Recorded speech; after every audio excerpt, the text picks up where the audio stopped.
Kasi alam ko na yung inyong presensya ay talagang nagpapatibay na hindi pala kayo nakakalimot sa amin. Akala ko walang mga taong darating dito na para magbigay ng mga services na ibibigay natin.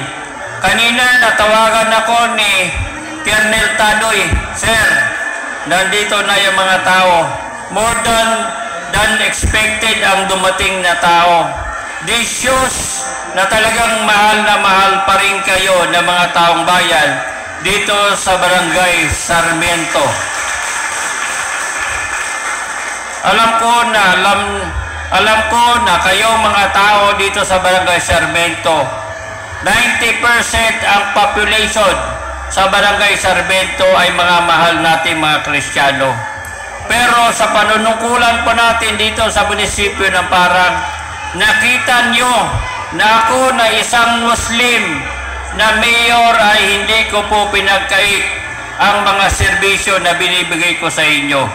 Pag nangailangan ang mga ustad, binibigay ko lahat ng kailangan nila.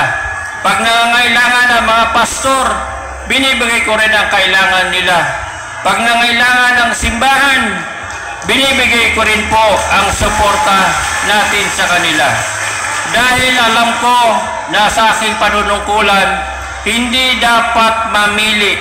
Hindi dapat nakamag-anak lang ang pagsilbihan kung hindi ang taong bayan. Kaya ako po ay masayang-masaya sa lahat ng mga suporta ninyo mula pa doon sa aking kapatid na si Dr. Ibrahim Ibay hanggang sa ngayon. Nakikita ninyo na kami po ay palaging pupunta dito sa inyo. Kami po ay mga taong ang iniisip ay ang kapakanan ng mga taong bayan. Alam ko na bilang mayor, bilang leader ninyo dito sa munisipyo ng Parang, hindi habang buhay tayo po ay nasa pwesto. Ang pagiging mayor, ang pinakamahaba na termino natin ay 3 consecutive terms.